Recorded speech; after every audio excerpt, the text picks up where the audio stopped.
personnellement su doon sama sago comme ni ko sama mag bi waxee su doon sama sago je le jure sur Dieu wallahi al azim su doon sama sago très bien mais ñu gàcceel ñu c'est-à-dire ñu fexe ba réew mi am benn élan boo xam ni ñun ci suñu bopp dañuy regretter ñii lu tax ñu doon contre très bien mais aujourd'hui ils sont en train de nous donner totalement raison. Il y a des gens qui yoo xam ni man je le dis très souvent quelqu'un un jeune bu ñu naxee dana c'est alléchant quand quelqu'un te propose un jeune sans désarmé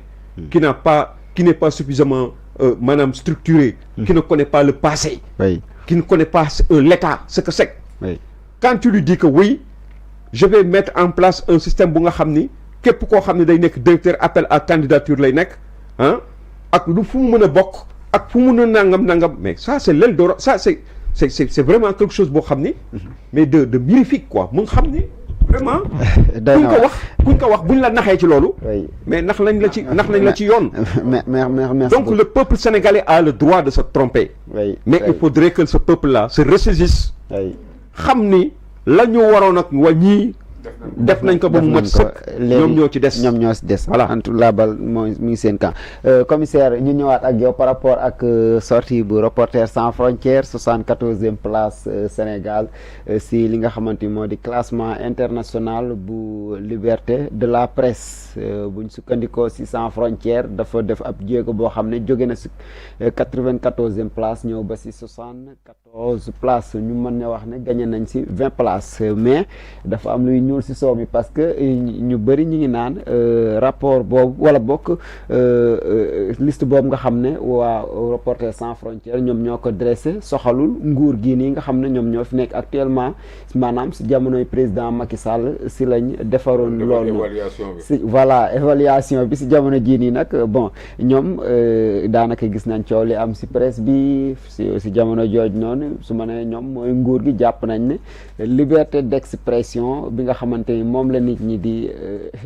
ruumandaat xëy na ñoom dañ si am ñoom am ndam la si ñoom suñ sukkandikoo il faut ngeen bàyyi ñu saay-saaye tuuti dañ leen di laaj yéen ñii xam nga yéen a ñu invité fii di ñu laaj du yéen ngeen la concerné loolu performance boobu yéen est-ce que suñ leen junjalul woon ni ci temps wu président Macky Sall la sax da ngeen war a kaas pourquoi parce que 20 points yooyu nga xam ni moom la Sénégal gagné ci classement wam c'est en contradiction d'avec ce qui fait qu'on est en train de vous fermer c'est en contradiction d'avec la confiscation de la liberté d'expression à travers la presse parce que ñi ñuy tëj Abdou Gueye li mu wax ci presse bi moo tax ñu yóbbu ko keneen ak keneen Moustapha Diakhaté li mu wax à travers la presse moo tax ñu yóbbu ko keneen ak keneen loolu moo tax donc yéen ñun dañu war a taxaw di leen xool naan leen seen performance bi nag expliquer leen nu ko et je trouve raisonnable et compréhensible que ñi nga xam ne ñoo def évaluation bi ak ñi interpréter ramener nous à comprendre que ni lii taxut li jiitu moo tax pourquoi li jiitu moo tax mais parce que effectivement il y avait de quoi avancer président Macky Sall malgré li mu daj léegi boo xoolee léegi maa ngi gis ci affaire boobu ma la doon wax ñu ngi naan le secrétariat exécutif national de l'APR doit porter plainte contre ce chanapan là et consort dont on a fait circuler une vidéo muy saaga président Macky Sall ndey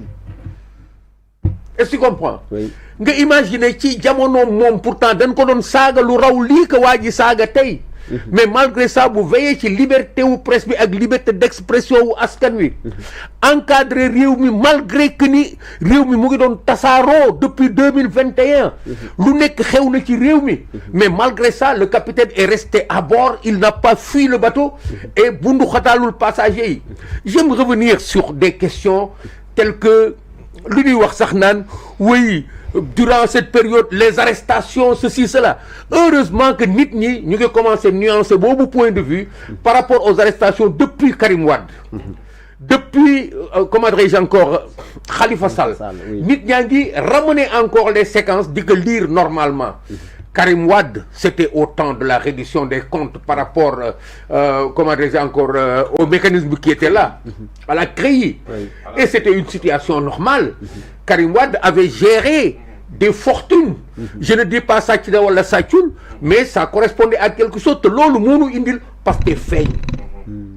moo feeñal Tahibou Ndiaye. Tahibou Ndiaye ñëw indi fii ay lay yi Sonko lay yi Tahibou Ndiaye génne 3 milliards 600. C'est pas justifié. Oui. Khalifa Sall, je ne parle pas de son cas, c'est un cas de dossier classique particulier bi nga xam lu nekk mën na ci am. Mais avec la manipulation pastéfienne, lépp dafa mujj jaxasoo. Et quand on est allé nous faire accepter que ni les arrestations yi am ci diggante 2021, c'était des arrestations massives, abusives, ainsi de suite, su amul woon réew mi tàkk na ba jeex tàkk bu yàgg. Donc gis nga yëpp ni mu nuancé. Ça veut dire tout simplement que ni fii ñu tollu tey, c'est à vous qu'on ramène de comprendre que ni la presse doit informer juste et ça commence par analyser juste. Ce n'est pas informer daal di nekk rek benn entonnoir lii ñëw dugg fii nii non waaw non wala arbitre non ça veut dire que la presse doit jouer son rôle et c'est vous qui êtes interpellé par rapport à ce classement là. Ce classement effectivement ne peut pas correspondre ak jamono ji ñu nekk nii tey nga xam ni Aïssatou Diop Fall est obligé de recourir à la justice pour pouvoir continuer à s'exprimer. D'autres et d'autres. Du moom sax du moom kese sax. Non du moom kon il y a un bouillonnement extraordinaire dans ce secteur-là et consort. Donc on doit saluer moment bi nga xam ne moom la ñu capturé woon daal di ko woon ñii yore Sénégal tey ñi leen gis ngeen lii bu leen neexee bu leen neexul moomu leen que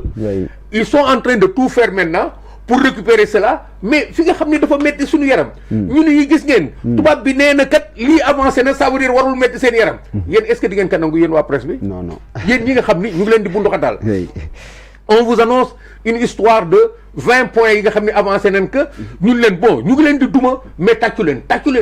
parce que kenn dumawu leen tubaab bi nee na kenn dumawu leen Reporters sans frontières nee na kenn dumawu leen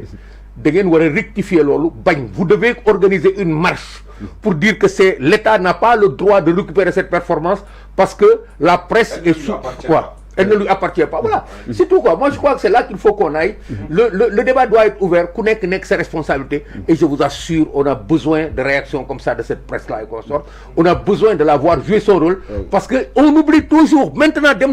on a oublié que la presse est un pouvoir. C'est le 4e pouvoir. Dans nous dem Sénégal, lolu bokkatul. Parce que les presses sont clientélisées. Que ce soit avec Macky ou avec quelqu'un d'autre, il faut que ça redevienne ce que ça devrait être. Mu am ñu far, mu am ñu farul, mu am ñu nekk ci diggante bi di doxal li nga xam ni mooy analyse objective bi di informer vrai et juste et à temps. Moi je crois que c'est ça loolu mooy sunu combat léegi par rapport à ça mais non pas di xëccoo ak ñoom benn 20 points d'avance bi nga xam ne moomuñu ko mosuñu ko moom sama baat ci kaw moomuñu ko. En tout cas mu ngi noonu en tout cas point la boo xamante ni suñ si waxtaan jàpp naa ne duñ fi jóge parce que li xew si presse bii nii yëpp si bilan bu ministre communication Aliou Sall moom doy na waar dañuy avancer.